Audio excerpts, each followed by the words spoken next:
बिस्मिल्लाहिर्रहमानिर्रहीम। आज हम सेक्शन 120 असेसमेंट्स देख रहे हैं।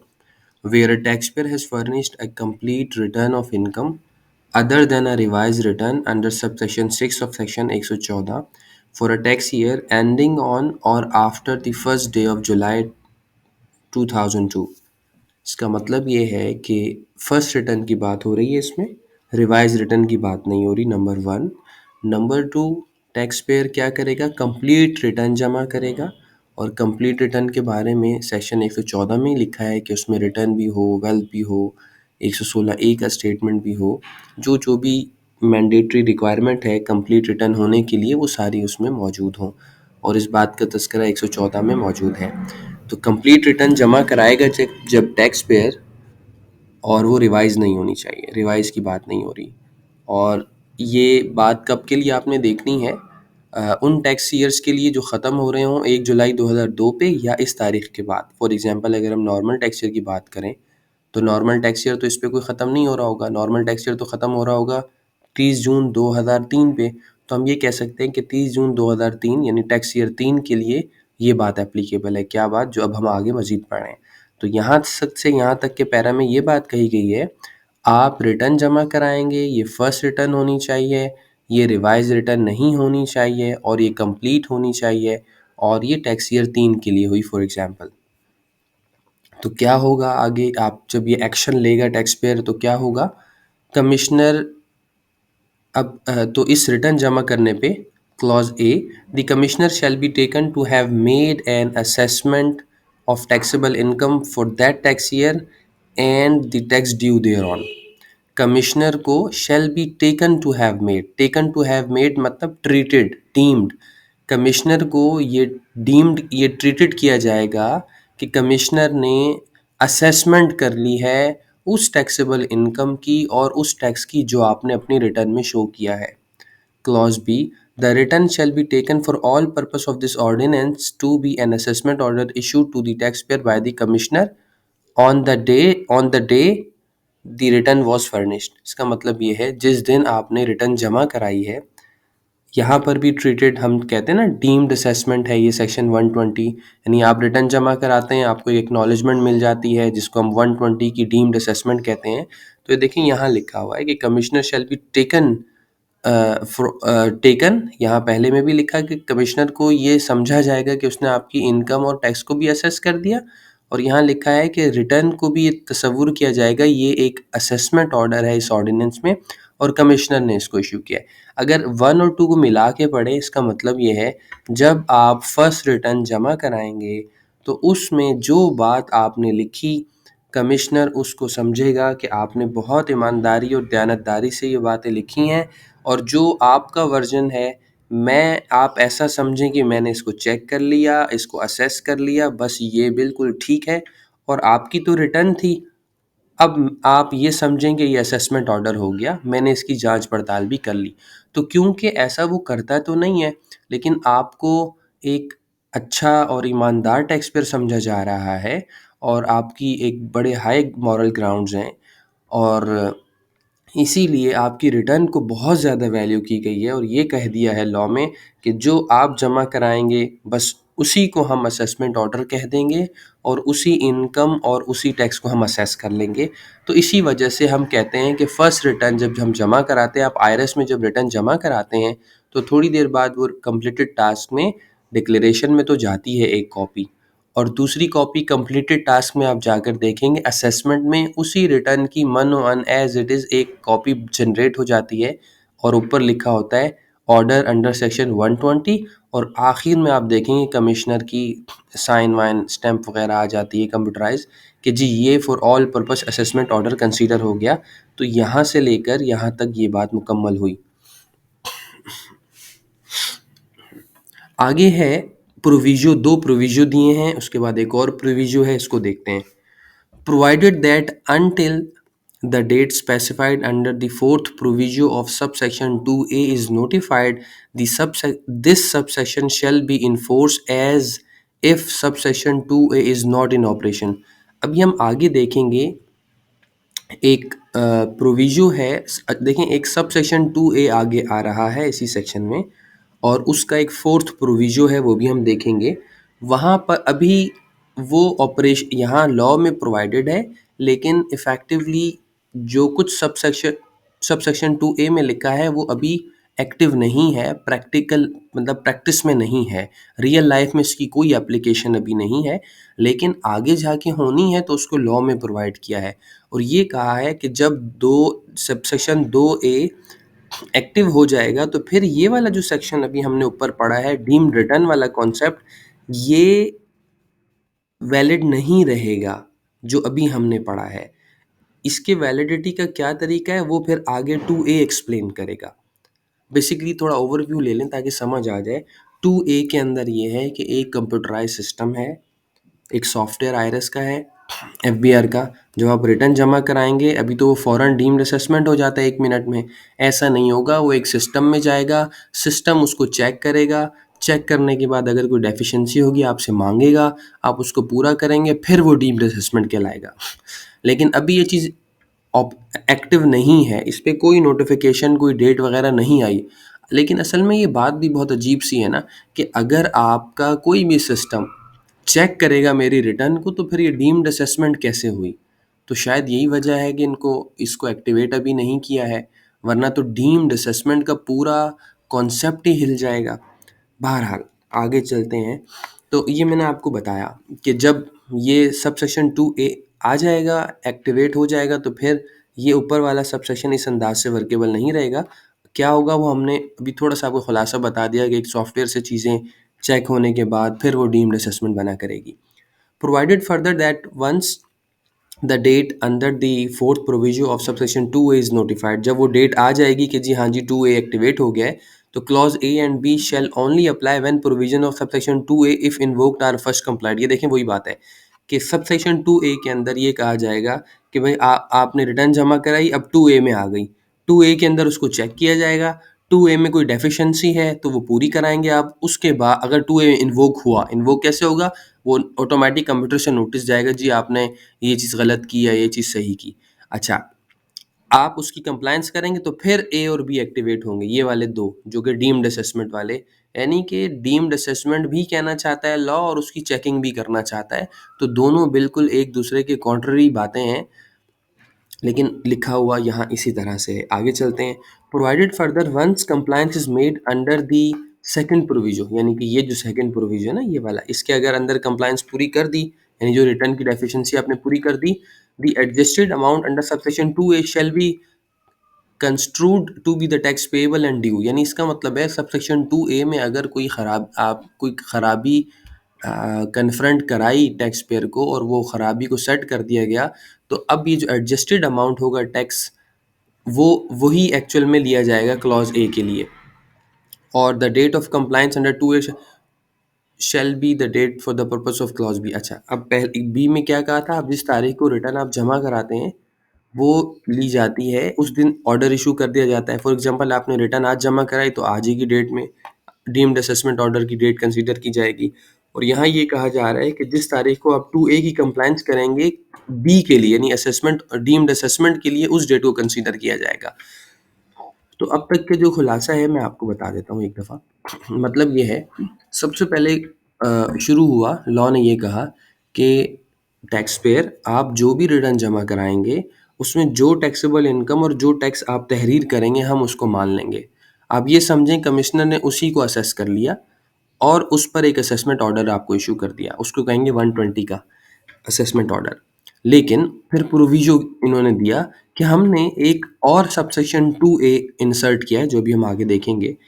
होगा ये, अभी वो एक्टिवेट नहीं है, जब वो एक्टिवेट हो जाएगा तो होगा ये, जब आप रिटर्न जमा कराएंगे तो आपको क्लॉज ए और बी जो ऊपर हैं सबसेक्शन 1 के ये वाले, ये उस वक्त तक डीएक्टिवेटेड रहेंगे जब तक कि आप 2A से भुगत ना लें। अगर 2A में आपकी रिटर्न जाएगी और 2A इन्वोक होगा यानी स्टार्ट होगा, आपकी रिटर्न को चेक करेगा, वहाँ कोई ख़राबियाँ आई हैं उसको आप सही करेंगे। जब आप सही कर लेंगे तो फिर वो ये ए और बी एक्टिवेट होंगे और एडजस्टेड जो टैक्स है वो असेस माना जाएगा, और जिस डेट को आपने कंप्लायंस की है 2A की, वो असेसमेंट की डेट मानी जाएगी। कह उसको 120 की असेसमेंट ही रहे हैं, यानी डीम्ड असेसमेंट, लेकिन वो एक चेकिंग प्रोसेस से गुजरेगी। तो बहुत अजीब बात है, जब चेकिंग भी आपने करनी है और उसको डीम्ड असेसमेंट भी आप बोल रहे हैं, तो इससे अच्छा तो ये है कि आप हर रिटर्न को चेकिंग पे लगा दें, हर रिटर्न का आप ऑडिट करा दें फिर। खैर बहरहाल ये एक अलग बहस है, बात है, हर एक का डिफरेंट व्यू हो सकता है, आगे चलते हैं। अच्छा, अब हम देखते हैं subsection 1A। Notwithstanding the provision of subsection 1, the commissioner may conduct audit of income tax affairs of a person under section 177 and all the provision of that section shall apply accordingly. अब वो ये कहना चाह रहे हैं 1A में, अभी तो हमने 2A में बात की कि आपकी रिटर्न ऑडिट में चली जाएगी, ठीक है, और किसको रेफर कर रहे हैं? Provision of subsection 1A। Provisions of subsection 1A क्या है? ये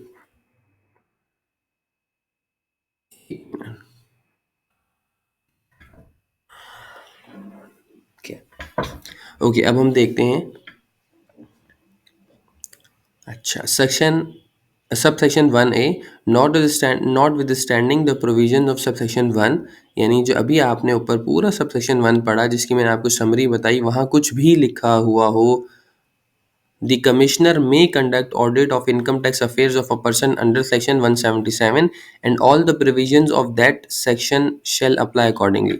वो ये कह रहे हैं कि ऊपर जो भी बातें आपने अभी हमने करी हैं, पढ़ी हैं, उसको उसमें कुछ भी लिखा हो, लेकिन कमिश्नर 117 में आपका ऑडिट कर सकता है। मतलब ये है कि अगर 2A इन्वोक भी हो जाता है, आप रिटर्न जमा कराएं, 2A इन्वोक भी हो जाता है और उस तरह से चेकिंग भी हो जाती है, उसके अलावा ऐसा नहीं आप बोलिएगा कि मेरी चेकिंग हो गई, ऑडिट हो गया, नहीं, ऑडिट अपनी जगह अलग से हो सकता है। तो नॉट विद स्टैंडिंग का मतलब ये है कि जो ऊपर बात लिखी गई है वहाँ उसको आप डिसरिगार्ड कर दीजिए। किस पर्पस के लिए? इस पर्पस के लिए कि कमिश्नर ऑडिट तो कर सकता है। Subsection 2, a return of income shall be taken to be complete if it is in accordance with the provision of subsection 2 of section 114। अभी मैंने ऊपर बात भी की थी, सबसेक्शन 114 में डिटेल लिखी है कि इसके साथ वेल्थ स्टेटमेंट लगी हुई हो, फॉरेन एसेट और इनकम की स्टेटमेंट 116 की एक ही स्टेटमेंट लगी हुई हो, आपने इसके साथ सिग्नेचर किया हुआ हो, आपने अकाउंट्स अटैच किए हुए हों, वगैरह वगैरह। तो हम ये 114 के लेक्चर में ऑलरेडी कवर कर चुके हैं। सब सेक्शन 2A, अब 2A में क्या है? A return of income furnish under sub section 2 of section 114 shall be process through automated system to arrive at correct amount of total income, taxable income and tax payable by making adjustments for। अब आपने जो return जमा, अब देखें ये पूरा provision जो है ना अभी एक्टिव नहीं है प्रैक्टिकली, लेकिन जब एक्टिव होगा तो क्या होगा? वो कह रहे हैं जो आप 114(2) में रिटर्न जमा कराएंगे वो प्रोसेस होगी एक ऑटोमेटेड सिस्टम के ज़रिए। ज़ाहिर है उसका कोई नाम रखा जाएगा, जिस तरह आईआरएस है इस तरह कोई और सिस्टम हो, कुछ ना कुछ सिस्टम होगा, या आईआरएस में ही कोई ऑप्शन होगा। तो जैसे ही आप रिटर्न डालेंगे आईआरएस में, तो वो उस ऑटोमेटेड सिस्टम में चली जाएगी और वहाँ वो प्रोसेस करेगी उस रिटर्न को। अब और वो क्या करेगी? अर्थमेटिक एरर चेक करेगी। अर्थमेटिक एरर क्या होता है, साथ साथ ही देख लेते हैं। Arithmetic error include any wrong or incorrect calculation of tax payable including any minimum or final tax payable. तो अगर आपने कोई गलती और ख़राबी की हुई है टैक्स की कैलकुलेशन में, तो कैलकुलेशन की ख़राबी को ये सिस्टम आपका चेक करेगा। और क्या होगा? Any incorrect claim, if such incorrect claim is apparent from information in the return. आपने कोई गलत क्लेम कर लिया है तो उसको भी ये देखेगी।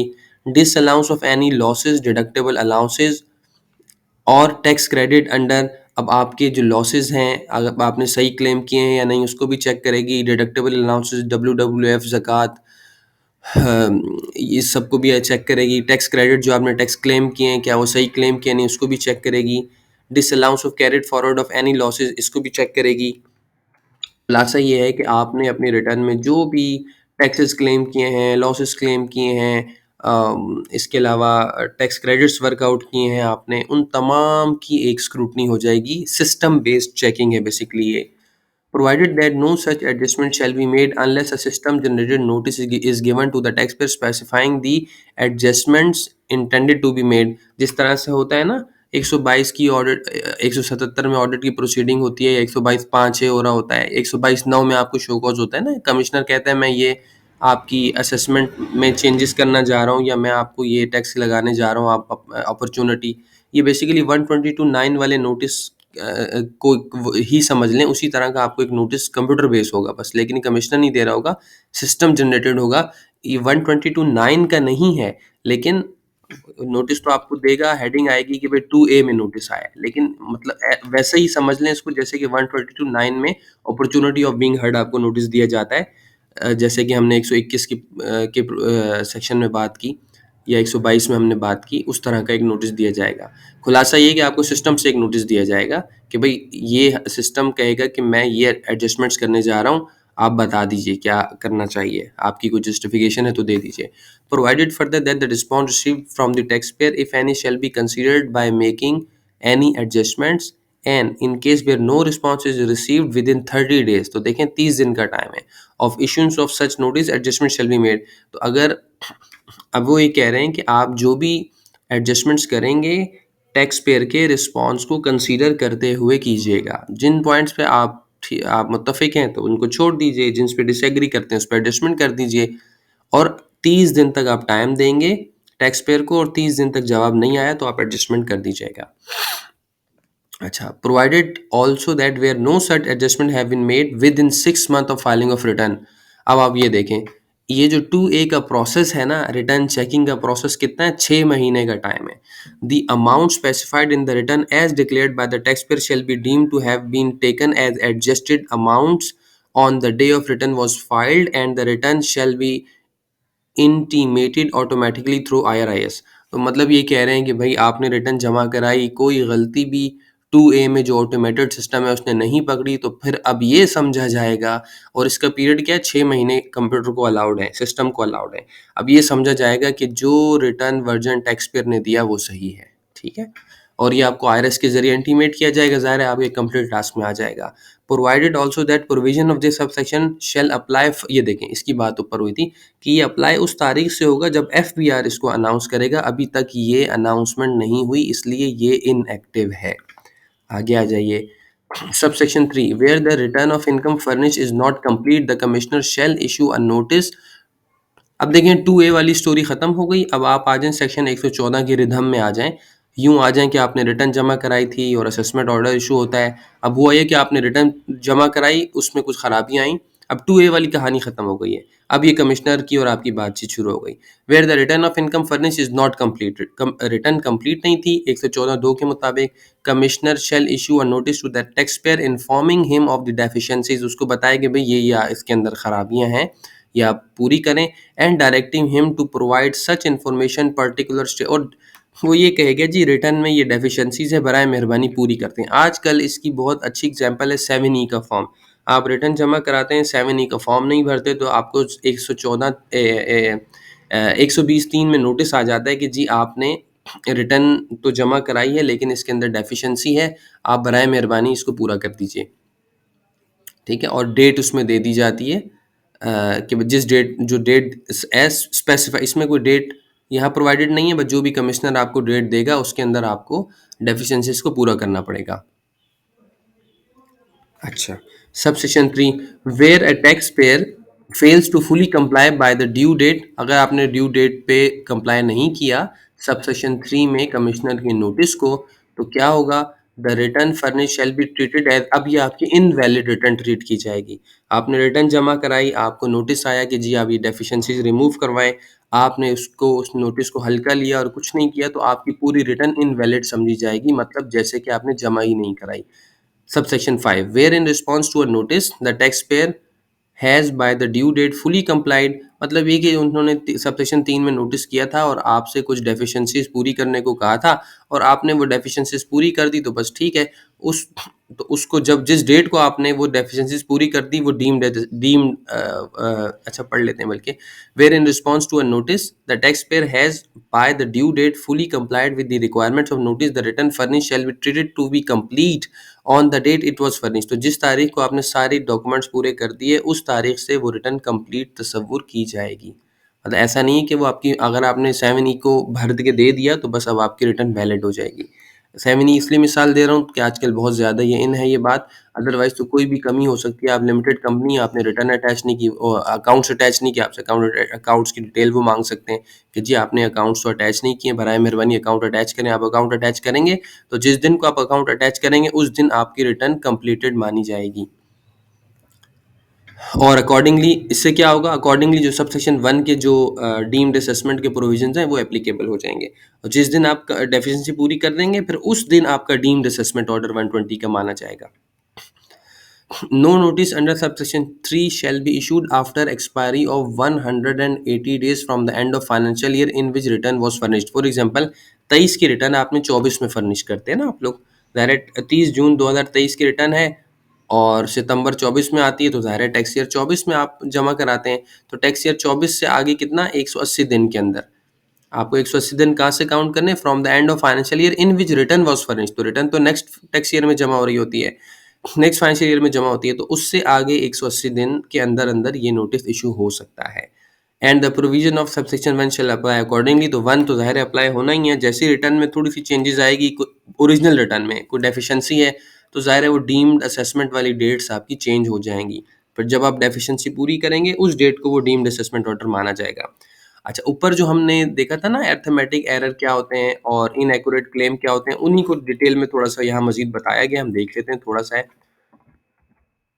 अरिथमेटिक एरर तो हम देख चुके हैं। इनकरेक्ट क्लेम का मतलब ये है, an incorrect claim apparent from any information in the return shall mean claim on the basis of an entry in the return of an item which is inconsistent with other entry of the same or some other in the return।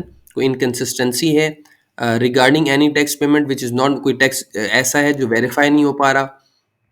यानी incorrect claim का मतलब ये है कि कोई ऐसा item है जो कि इनकंसिस्टेंट नज़र आ रहा है, या कोई ऐसा टैक्स है जो वेरीफाई नहीं हो पा रहा जो आपने क्लेम किया है।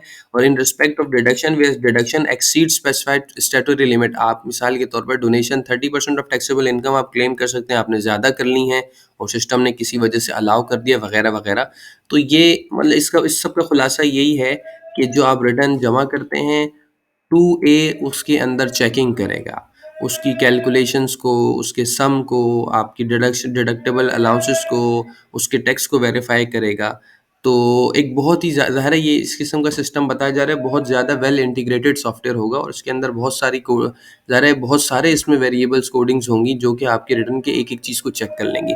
ज़ाहिर है वो इस तरह भी चेक करेगा, आपने अगर 147 क्लेम किया है या रिफंड क्लेम किया, तो यहाँ तक वो देखेगा ये रिफंड किस टैक्स ईयर का था, फिर वो आगे कंज्यूम तो नहीं हुआ, क्या इसकी रिटर्न, क्या इसकी एप्लीकेशन गई है, क्या 170 में इसका ऑर्डर हुआ है नहीं हुआ, अदरवाइज वो डिसअलाउ कर देगा। एक बहुत ही पावरफुल किस्म का सिस्टम होगा। तो ये थी हमारी सेक्शन 120 की एक एक क्लास। तो उम्मीद है इंशाल्लाह आपको समझ आ गया होगा।